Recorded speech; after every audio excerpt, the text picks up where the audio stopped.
Olá, galera do sexto ano, que é o professor Valdemir. Vamos dar continuidade ao nosso estudo na matemática, na parte da geometria. Hoje iniciando o capítulo 8, a partir da página 156. Então eu convido a cada um de vocês a pegarem o livro de vocês agora, na página 156, para a gente acompanhar a explicação e depois ir resolvendo os exercícios.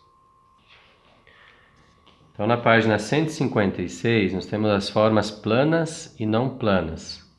Então, para identificar se uma forma é plana, precisamos observar se ela tem duas dimensões, se ela tem os segmentos de reta em duas dimensões, ou seja, se ela é bidimensional, tendo comprimento e largura. Então, aqui temos vários objetos, várias figuras. Temos o livro, temos a bola de basquete, o celular, ovos, temos o colar, os dados, as cerejas, o diamante e a caixa. Dessas figuras, quais que são planas, que têm uma superfície plana, e quais que não têm superfície plana? Então, superfícies planas tem o livro, o celular, a caixa, o diamante e os dados. E quais que não apresentam superfície plana? A bola, as cerejas, os ovos e o colar. Então fica fácil também de você distinguir quais que são as figuras que são planas e não planas. Se tiver uma parte arredondada, então já não é plana, tem que ter segmentos de reta. Depois vamos para a definição de polígono, página 159. Polígono, ele vem da junção de duas palavras gregas, poli, que é vários, e gonia, que é ângulos. Ou seja, polígono é uma figura que possui muitos ângulos. Ela tem três características importantes para a gente identificar um polígono. Então, são figuras planas e fechadas, então ela precisa estar fechada, não pode estar aberto. São delimitadas por segmentos de reta, tá? Não pode ser arredondado, tem que ter segmentos de reta. E apresentam dois segmentos de reta que se intersectam sempre nas extremidades, somente. Tá? Então não é um polígono porque ele continua o seu prolongamento. Então só intersectam só nas suas extremidades. Então a definição correta de polígono são figuras planas, fechadas e delimitadas por segmentos de reta, e que se interceptam somente em suas extremidades. Depois, na página 160, temos polígonos convexos e côncavos. Para identificar se ele é convexo ou côncavo, basta olhar se os ângulos internos são todos menores que 180 graus. Se eles forem menores que 180 graus, ele é convexo. Se tiver um ângulo que for maior que 180 graus, ele é côncavo. Depois vamos para os elementos de um polígono, página 161, página 162. Coloquei aqui para vocês também, para representar melhor os elementos dos polígonos. Vamos começar pelo lado, tá? O que é o lado? Então, o lado é cada um dos segmentos de reta que formam o polígono, tá? Então, aqui temos um lado, temos 5 lados nessa figura.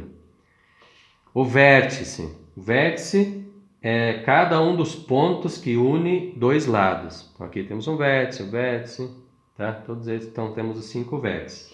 Diagonal é o segmento que une dois vértices não consecutivos.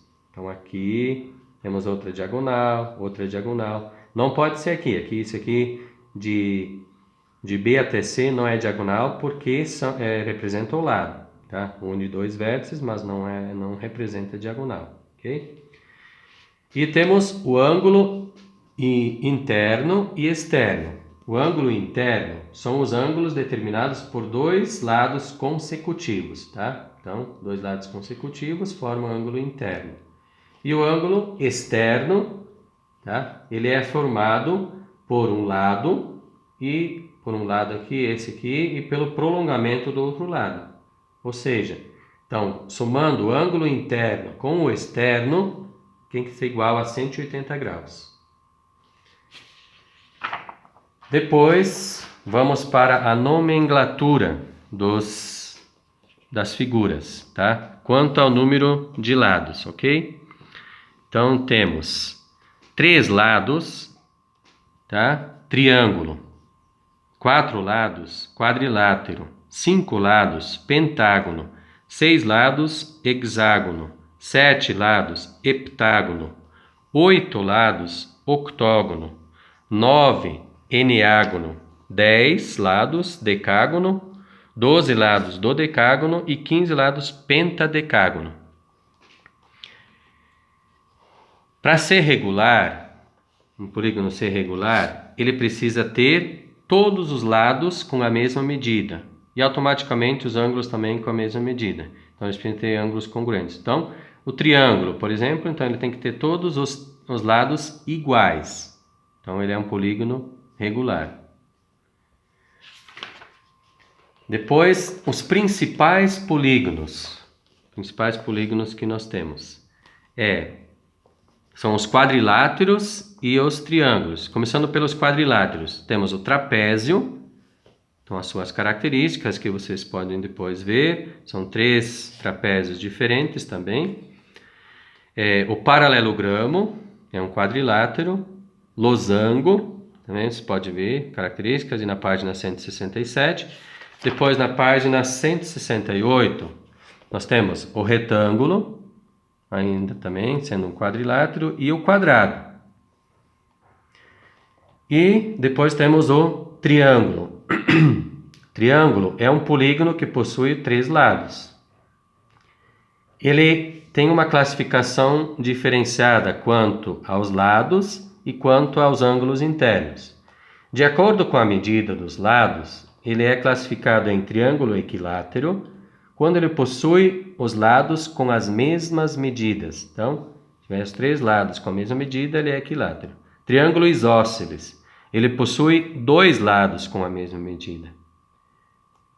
Tá? Como vocês podem observar. E triângulo escaleno não possui lados com a mesma medida. Então, são 3 lados com medidas diferentes. Depois, de acordo com a medida dos ângulos, é triângulo acutângulo, quando os 3 ângulos forem agudos. Tá? Então, possui os 3 ângulos internos com medidas entre 0 e 90 graus. Depois temos o triângulo obtusângulo. Então, possui um ângulo interno que é maior que 90 graus e menor que 180.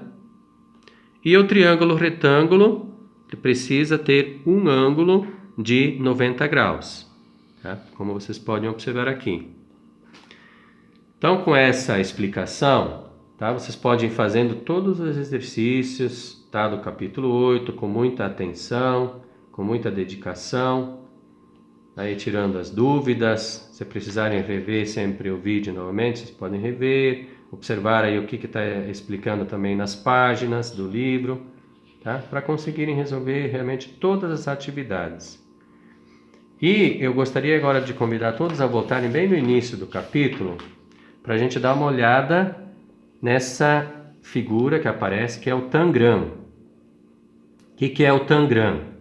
Tá? Página 154 e 155 aí. Tangram é um quebra-cabeça chinês formado por 7 peças, sendo daí 2 triângulos grandes, como vocês podem observar aqui, um triângulo médio, aqui, 2 triângulos pequenos, um quadrado e um paralelogramo, com as quais é possível montar as mais diversas formas. A partir dessas simples figuras, é possível criar mais de 5.000 desenhos diferentes além de jogos. Okay? Então eu gostaria assim que vocês pesquisassem um pouquinho mais sobre o tangram, tá? Que vocês pudessem também desenhar as 7 peças e depois, com criatividade, vocês montarem as figuras de vocês. Muito obrigado, gente, pela atenção. Tá? Que todo mundo consiga aí realizar com dedicação todos os exercícios, tá? E atenção também, agradecer aí a atenção de todos, da família, que sempre está participando. Muito obrigado e até a próxima aula.